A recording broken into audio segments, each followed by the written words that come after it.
விபூதி கொடுக்குறவர் எப்படி இருக்கணும்? அது யாருங்க? விபூதி கொடுக்கறது யாரு அப்படின்னா, யாரெல்லாம் விபூதி கொடுக்குறாங்களோ, பூசாரி பெருமக்களா, அல்லது சாமியாடி பெருமக்களா, அல்லது மருளாடி அருளாடி பெருமக்களா, அல்லது பெரியோர்களா சிறியோர்களா, யாராக இருந்தாலும் விபூதி கொடுக்குறவங்க எப்படி இருக்கணும் அப்படிங்கிறத நான் அறிஞ்சதை அறிவு நண்பர்கள்ட்ட பகிர்ந்து கொள்ள ஆசைப்படுறேன். சரி, முதல்ல ஏன் விபூதி கொடுக்குறவங்க எதுக்கு அந்த மகத்துவம், ஏன் அவங்க அப்படி இருக்கணும் அப்படின்னு சொல்ல காரணம் என்ன அப்படின்னா, விபூதிங்கிறது அருமருந்து. எனக்கு ஏற்பட்டிருக்க மனநோய்க்கும் உடல் நோய்க்கும் எல்லாத்தையும் காத்து கொடுக்குற அந்த அருமருந்து. சரி, அந்த அருமருந்தை கொடுக்கிறது யாரு? மருந்து, அருமருந்து. நோய்களையும் பிணிகளையும் குறைகளையும் நீக்கி கொடுக்கிறவங்க யாராக இருக்க முடியும்? ஒன்று அந்த சாமி, இல்லைன்னா அந்த மருத்துவன், இல்லைன்னா பெத்த தாய் தகப்பன். இது மூணையும் ஒன்று சேர்த்து கொடுக்கறது தான் விபூதி கொடுக்கிற பெருமக்கள். யாரு? பூசாரி பெருமக்களா, அருளாடி மருளாடி பெருமக்களா, சாமியாடி பெருமக்களா? ஏன் அப்படின்னா, அந்த சாமி கொடுக்குது அந்த அங்கீகாரத்தை, அந்த அதிகாரத்தை. யாருக்கு? உங்களுக்கு. விபூதி கொடுக்குற பெருமக்களுக்கு. இப்போ கோவிலில் பூஜை நடக்குது, குலசாமி கோவிலில் பூஜை நடக்குது, நல்லா சாமியை பல்ல கண்ணறக்க வணங்குறோம். கண்ணறக்க வணங்கிட்டு கடைசியில் அந்த சாமியாக நினச்சி உங்கள்கிட்ட தானே விபூதி வாங்க வர்றாங்க எல்லா சனமும். அந்த சாமியை கண்ணறக்க வணங்கி நல்ல குறைகளை நிறைகளை சொல்லி அழுது எல்லாத்தையும் சரி பண்ணி கொடு அப்படின்னு மனசார வேண்டி யாருக்கிட்ட விபூதி வாங்க வர்றாங்க?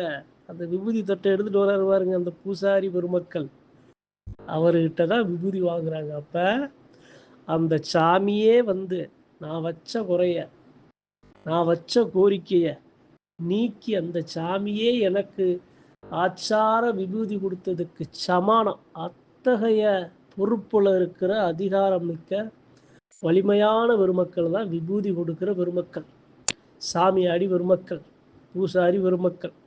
சரி, அவங்க எப்படி இருக்கணும்? என்னங்க, அதை நீங்க சொல்லித்தான் தெரிஞ்சுக்கணுமா? அதை சொல்ல நீங்க யாருங்க அப்படின்னு விபூதி கொடுக்குற பெருமக்களுக்கு ஒரு சில சீற்றம் வரலாம். ஆனா அந்த பெருமக்கள் எல்லாரும் இருக்காங்க, யாரும் இல்லைன்னு சொல்ல வரல. ஆனால் இருந்தாலும் ஒரு சில இடங்கள்ல அப்படி இல்லை அப்படின்னா அது இருக்கணுங்கிறதுக்காகத்தான் இன்னைக்கு நான் அறிஞ்சதை பகிர்ந்து கொள்ள ஆசைப்படுறேன். அவங்க எப்படி இருக்கணும் தெரியுமா? நீதியா, சத்தியமா, உண்மையா. ஏன் அப்படின்னா அவங்க அந்த சாமியோட முகம், அவங்க அந்த நம்பிக்கையோட திருவுருவம். என் பிரச்சனைகள் எல்லாத்தையும் சரி பண்ணிடுவீங்க அப்படின்னு நம்புறாங்கல்ல மனசனம் ஏழை எளிய மக்க, அவங்க அவங்களுடைய நம்பிக்கை தான் நீங்க. அப்ப இந்த விபூதி கொடுக்குற பெருமக்கள் எப்படி இருக்கணும்? அந்த சாமிக்கு சமானமா இருக்கணும். எந்த சாமியை தொட்டு அணைச்சு, எந்த சாமியை அலங்கரிச்சு, எந்த சாமி உங்களுக்கு அதிகாரத்தை கொடுத்து, எந்த சாமி உங்களுக்கு முழு அதிகாரத்தையும் கொடுத்து உங்களை தொட்டு அணைச்சு உங்களை அழகா கண்ணழகு பார்க்க வைக்குதோ, அந்த சாமி கொடுத்த அதிகாரத்தை சரியா மக்கள்கிட்ட நீங்க கொண்டு போய் சேர்க்கணும். அப்படின்னா நீங்க உண்மையா இருக்கணும், ஆசைப்படக்கூடாது, உறவுகளுக்கு கட்டுப்படக்கூடாது.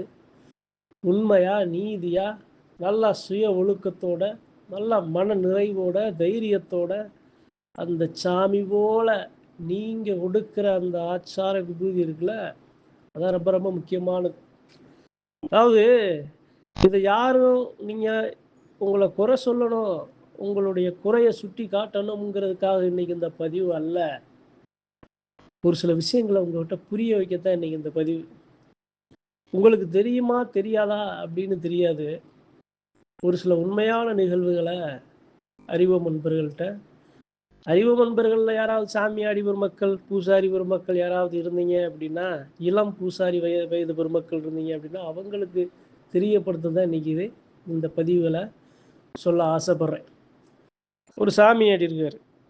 சாமி ஆடுறாரு. சாமி பரிபூரணமாக மழை போல் வருது.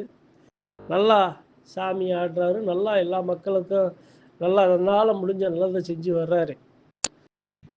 ஆனால் என்ன அது, சாமி ஆடும்போது அந்த இடத்துல கல்லறி விழாவில் சாமி அழைக்கும்போது அவர் யாருக்குமே விபூதி போடலை.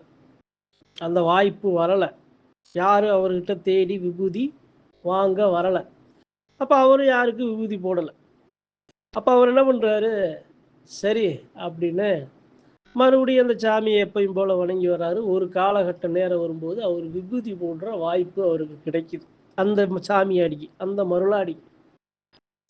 அப்பதான் தெரியுது, அந்த விபூதியை கையில் பிடிச்சு அவர் அந்த மக்களுக்கு போடும்போது அவர் என்ன உணர்றாரு அப்படின்னா, அந்த விபூதி வாங்குறாங்கல்ல அந்த பெருமக்கள் அவர்கிட்ட, அவர்களுடைய கண்களில் அவர் உணர்றது என்ன அப்படின்னா, சாமிக்கு மேலே எப்படி அந்த அந்த சனங்க வேகமாக ஓடி வந்து கண்ணை அவரை பார்த்து கண்ணை மூடி விபூதி வாங்குறாங்களா, அப்போ அவர் அந்த சாமியாடி அவர்களுடைய அந்த மக்களுடைய கண்ணை பார்க்கும்போது அந்த கண்ணில் என்ன தெரியுது அப்படின்னா, எப்படி விருப்பு வெறுப்பு தெரியல, பணக்காரன் ஏழை தெரியல, எப்படி ஆடம்பரம் தெரியல, ஆசை எதுவுமே தெரியல. எப்படி ஒரு குழந்தை போல் அந்த கண்ணில் அந்த மக்கள் ஓடி வந்து ஐயா அப்படின்னு கள்ளமில்லாத கபடமில்லாத ஒரு சிறு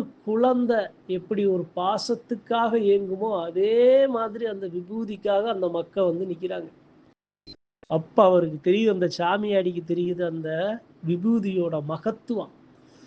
அந்த அந்த கண்ணில் தெரிஞ்ச உடனே அவர் சாமியாடியா இருந்தவர் ஒரு கணம் தொடுற சாமி 3 கணம் அவரை தொடுது. அவர் மேல சாமி முழுமையா உணர முடியுது. என்னப்பா இவ்வளவு நேரம் இந்த சாமியை உணர முடியலையே, விபூதியை பிடிச்சோம், விபூதியை பிடிச்சுன்னு இவங்க வந்து கண்கள்ல அவர்களுடைய குறைய அழகா வச்சு நம்மகிட்ட விபூதி கேட்கும்போது சாமி 1 மடங்கு 3 மடங்கு நம்ம மேல நிக்குதே. அப்ப இந்த விபூதியோட மகத்துவம் என்ன, மகிமை என்ன அப்படிங்கிறது அவருக்கு புரிய வருது. அந்த சாமியாடிக்கு புரிய வருது. அவர் என்ன பண்றாரு, அந்த இடத்துல சாமியா விபூதி போடுறாரு. சாதாரண மனுஷனா விபூதி போடல, அந்த சாமியா விபூதி போடுற வயசான அம்மா விபூதியை போடுறது மட்டும் இல்லாம அந்த அம்மாவுக்கு இருக்கிற கால் வலியை உணர்ந்து காலை நீவி கொடுக்குறாரு. ஏன்னா சாமியா நிக்கிறாரு, மக்க கள்ளமில்லாம நிக்கிற அந்த மக்களுக்கு அந்த சாமி இறங்கி வந்துருச்சு. அப்ப தெரியும்ல குறை என்ன நிறை என்ன அப்படின்னு விபூதி அப்படியே அள்ளி எப்படி நல்லா கை நிறக்க கொடுக்குறாரு. குறை நிற உன்னுடைய பிரச்சனைகள் தீரும் அப்படின்னு வாக்கு சொல்ற மாதிரி வாக்கு சொல்லாம அந்த விபூதியில கொடுக்குறாரு. அதாவதுங்க, எதுக்கு இந்த பதிவு, விபூதி கொடுக்கிற பெருமக்கள் எப்படி இருக்கணும் அப்படின்னா, நீங்கெல்லாம் சாமிக்கு சமமான பெருமக்களுங்க. அதாவது ஆணவம், அதிகாரம், அகம்பாவம், ஆசை, பேராசை இருந்துச்சு அப்படின்னா உங்களால இந்த பணியை சரியா செய்ய முடியாதுங்க. ஏனோ தானோன்னு போயிடும். ஆனா இது எதுவுமே இல்லாம இருந்தீங்க அப்படின்னா அந்த தெய்வத்தை முழுமையா அவங்களால உணர முடியுங்க. நடக்கிற யதார்த்தம் என்ன தெரியுமா, முழுமையா உணர முடியாது. ஒண்ணு பணத்துக்கு நாம, இல்லை அப்படின்னா ஆசைக்கு, இல்லை அப்படின்னா சொந்த பந்தங்களுக்கு, இல்லை அப்படின்னா சொல் புத்தி சுய புத்தி இல்லாம சொல் புத்தி கேட்டு, இல்லை அப்படின்னா ஒழுக்கம் இல்லாம, இல்லை அப்படின்னா தெய்வத்தோட அருமை பெருமைகளை முழுமையா உணராம நாம இது போன்று இருக்கிறதுனால நம்மளுடைய மகத்துவம், நமக்கு கிடைக்கப்பெற்ற அதிகாரத்தோட மகிமை நமக்கே தெரியாம போயிடும். எல்லாத்தையும் சொல்ல வரல பெருமக்களா, ஒரு சில பேரை சொல்ல வர்றேன். உங்களுடைய மகத்துவத்தை, உங்களுடைய சக்தியை நீங்க தெரிஞ்சுக்கங்க, புரிஞ்சுக்குங்க. சாதாரண விஷயம் அல்லங்க. ஒரு மருத்துவருக்கு சமானமா, அந்த தெய்வத்துக்கு சமானமா, அந்த சாமிக்கு சமானமா விபூதி கொடுக்கிற பெருமக்கள் நீங்க. பூசாரி பெருமக்கள்ங்கிறது சாதாரண பெருமக்கள் அல்ல. அந்த தெய்வங்கள் கொடுக்கிற சக்திய வாக்கம், அதே அந்த தெய்வங்கள் கொடுக்கிற உங்களுக்கு முழுமையான அதிகாரமும், அந்த தெய்வங்கள் உங்க மேல வைக்கிற நம்பிக்கையும், அத பெத்த ஆத்தால தாங்க இந்த இந்த இந்த இந்த தேகத்தை தொட்டு அணைக்க நாம அனுமதிப்போம். பெத்த ஆத்தால தாங்க வயசானாலும் அந்த இந்த தேகத்தை தொட்டு குளிக்க வச்சு நாம நிர்வாணமா இருந்தாலும் அந்த பெத்த ஆத்தாளுக்கு தாங்க நாம அதை அனுமதிப்போம். வேற யாருக்கு அனுமதிக்க மாட்டோம். அந்த சாமிகளுக்கு பெத்த ஆத்தாளுக்கு சமமாக இருப்பவர்கள் தான் பூசாரி பெருமக்கள். அதை புரிஞ்சுக்குங்க. நேர்மையா இருங்க. சந்தோஷமா மகிழ்ச்சியா உங்களுக்கு கொடுக்கப்பெற்ற பணியை சிறப்பா செய்யுங்க. உங்க சாமி இருக்குங்க உங்களுக்கு. யார் எப்படி என்ன எது நடந்தாலும் உண்மையான மக்களுக்கு காலத்துக்கு நில்லுங்க. தேடி வர்ற மக்களுக்கு பணத்தை பொண்ணை பொருளை எதிர்பார்க்காம அவர்கள் நலனுக்காக அந்த சாமி போல நல்லதையே நினைச்சு ஆச்சார விபூதியை கொடுங்க. அதனுடைய மகத்துவத்தை, அதனுடைய சுத்த பத்தங்களை, ஒழுக்கங்களை முறையா கடைபிடிங்க. அந்த தெய்வத்தை அடுத்த நிலைக்கு, அந்த தெய்வத்தின் சக்தியை, நான் போனேன் அந்த சாமியை கும்பிட்டேன், அவர்கிட்ட விபூதி வாங்கினேன், என் பிரச்சனை சரியாயிருச்சுங்கிற சொல்லு வரணுமே தவிர, போனேன் விபூதி வாங்கினேன் சரியாகலைங்கிற சொல்லு வரக்கூடாதுங்க. சாமியே சக்தி வாய்ந்த தெய்வமாக இருந்தாலும் அந்த சக்தி வாய்ந்த தெய்வம் கொடுக்கிற அந்த விபூதியை கொடுக்கிற அந்த பெருமக்கள் சரியா இல்லை அப்படின்னா சாமி கொடுக்கிற சக்தி அந்த பலன் கூட மக்களுக்கு சென்றடையாதுங்க. நீங்க ஒரு வாகனம், அந்த சாமியோட வழிகாட்டி, அந்த சாமி மூலமாக நீங்க தான் மக்களுக்கு அவர்களுடைய குறைகளை நீக்கி கொடுக்கிற அந்த ஆச்சார விபூதியை கொடுக்கிற பெருமக்க. உயரமான இடத்துல அந்த சாமி உங்களை வச்சிருக்கு அப்படின்னா அந்த சாமியோட குணம் போல நீங்க எல்லாரையும் அனுசரிச்சு விபூதியோட மகத்துவத்தை புரிஞ்சு நீங்க மறுபடியும் மேலும் உங்களை மேன்மைப்படுத்த வேண்டும் அப்படிங்கிறதுக்காக விபூதி கொடுக்கிற பூசாரி பெருமக்கள், சாமியாடி பெருமக்கள், குழந்தைகள், பெரியோர்கள், அருளாடிகள் எல்லாருக்கும் இந்த பதிவை பகிர்ந்து கொள்ள ஆசைப்படுறேன். நன்றி, வணக்கம். மற்றும் ஒரு பதிவில் சந்திப்போம்.